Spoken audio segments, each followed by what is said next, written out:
It is Mushoku Tensei Sunday, baby. And holy snap, we got ourselves an opening. An actual opening.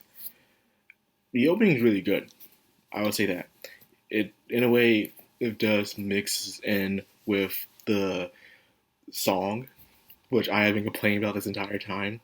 And even though the song does goes well with the opening, I still think they could have used something else. But again, we're not going after atmosphere anymore when it comes to the usual thing. I have mixed feelings about this. You know, I really did enjoy because I remember when I first was watching Mushoku Tensei, I was like, "So when are we gonna get our opening? When are we gonna get our opening?" And then I realized we're never gonna get an opening. The atmosphere is the opening. So after that, I've been satisfied. I enjoyed it. Each time during a different atmosphere, we would get a different kind of song, which fit perfectly within that world. I enjoyed it. So I was okay, like, wow, this is very unique. We got an anime that doesn't need an opening sequence, which was good and also saved time. Now here we are. Of all that progression we have an opening. It's a good one, but I still have mixed feelings about it. I would still prefer the atmospheric animation openings where it's just them just traversing the setting of the world will be far more superior, in my opinion. But nonetheless, is welcome. That's good. So we made it here to the Magic Academy of everything will start from here. The story truly begins. This is where season 2 truly begins, okay? I know a lot of people went against me on this, but hey, this is where it starts, baby. It's within the Magic Academy, where Reed will grow his roots and where he will meet his lifelong friends and plenty of other things. I did like how one more thing about the opening I will talk about is the three birds. The blue bird representing Roxy, the red one representing Eris, and then finally there's the green bird, which also turned white at the end, which is a good symbolism for Selby used to represent green, and now she's just a white bird. And now, so I like that part. Good detail. Probably spoiled some stuff, but some of us see things coming without even reading the books of how some things are going to turn out. So there's that. So Rudy's interested in Magical Academy, and he gets introduced. He had a little test against Silent Bets themselves, Selfie. Ironically, some people were disappointed in the fight in a way. They're hoping it would be more epic or something interesting to show how comeback ready Selfie is. We see how capable Selfie is when it comes to combat. So because of that, we were hoping for a better comeback sequence, but we didn't get that, unfortunately, which kind of sucks. But then again, Ruius learns the third magic, which he picked up from Oyster in a way, which is ironic, because that's pretty much where he should have died, but Oyster saved his butt after killing him. Go figure. Yeah, he travels to place, so I do like the setting of the Magical Academy. It just feels wondrous. Some sections just feel completely different from others, which is nice. It does feel like a Magical Academy. Probably not wondrous like Hogwarts or even the one from Reign of the Seven Spellblades, which is airing this season. Must watch. But it fits its world just nice. The magic here isn't over the top, and not everyone here really knows how to use magic. So Reese is a special VIP. In a way, he's not really a student, but more of a researcher. And it's amazing how he can be in this place without having to pay, in a way, because he's there because he his talent, in a way. They want his talent. This kind of reminds me of Danganronpa, where they search for the best, and they have them go to school. And to the point where they don't even really have to be there at the school, only to pass the test, and then they can continue on with their thing, just improving their talent, and that is it. And after that, they're set for life. Rui is kind of like that in a way. He has a very unique talent of doing voiceless incantations.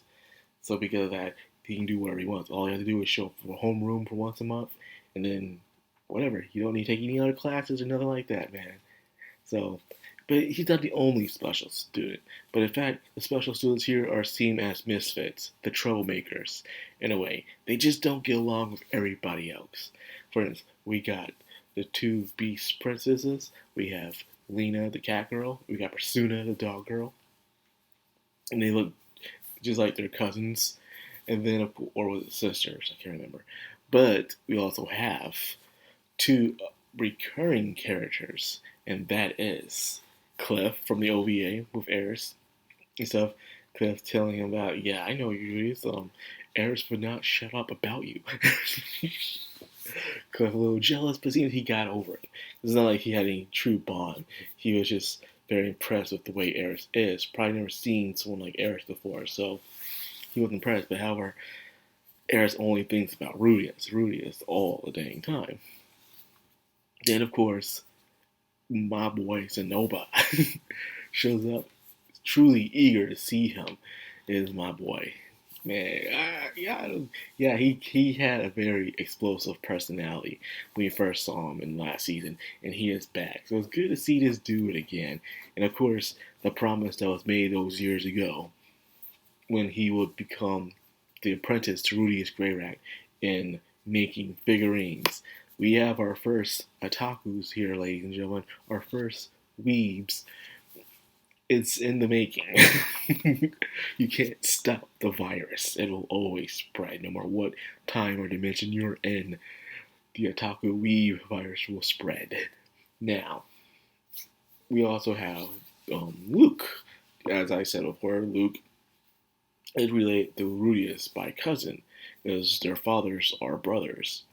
And as I said before, when you see Luke's father, he looks older, even though Rudius' father is the oldest one. It was the true heir to the Noto's Greyrat name, but he abandoned it to go become an adventurer.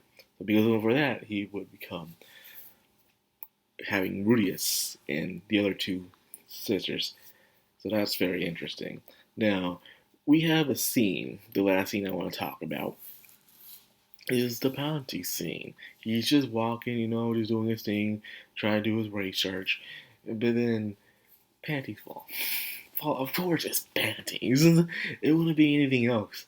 And then a girl screams, and as you see everyone just coming out like a freaking SWAT team, and the gorilla, the commander-in-chief, just dropping down. And you can tell that these girls prepare for this every day. Things happen at this school for them to have this kind of readiness about them, this high alert. You don't just do this at random. These girls been training for this because they know this stuff happens under their occurrence. And the fact that this is a street that only the girls are allowed to walk, meaning this is a safety thing for them as well. So, stuff must happen at this academy for them to go to this length to do something like this. I don't want to say what, but use your imagination. Now, this gorilla was ready to throw this guy at a flagpole. And if nothing didn't happen, Rudius would have suffered from his PTSD. Remember, in Rudius' past life, he was severely punished and mocked and bullied. Everyone calling him names. You can even see in his face, like, oh no, please don't tell me this is going to happen to me here at school. Even though Rudius himself can easily overtake these people, he still will be seen as a monster, so he doesn't want that either. So I'm guessing he's in between a rock and a hard place. Doesn't know what to do until Silent Fates comes and saves the day and says, yo, let go of the boy, or I'm sending you all to the hospital. And they let them go.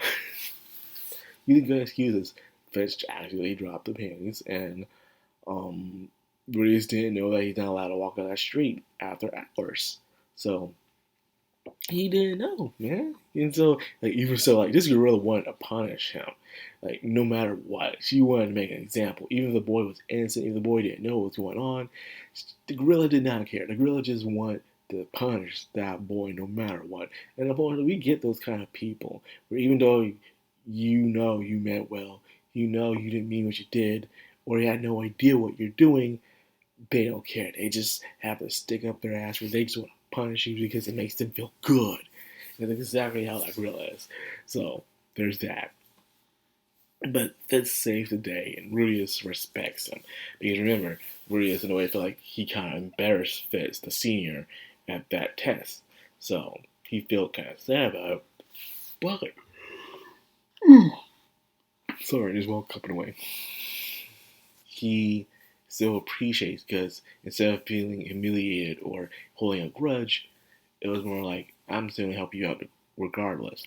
And this is actually a big thing for Rudius because, like I said, past life events. He wouldn't think people would normally do this kind of thing. People usually just look onward and let things happen. No one actually gonna come up and say, "Hey, don't do that." A lot of people will not do that, especially in this day and age where you kind of get punished for even defending yourself now in some places here. But came up and helped them. So there's that.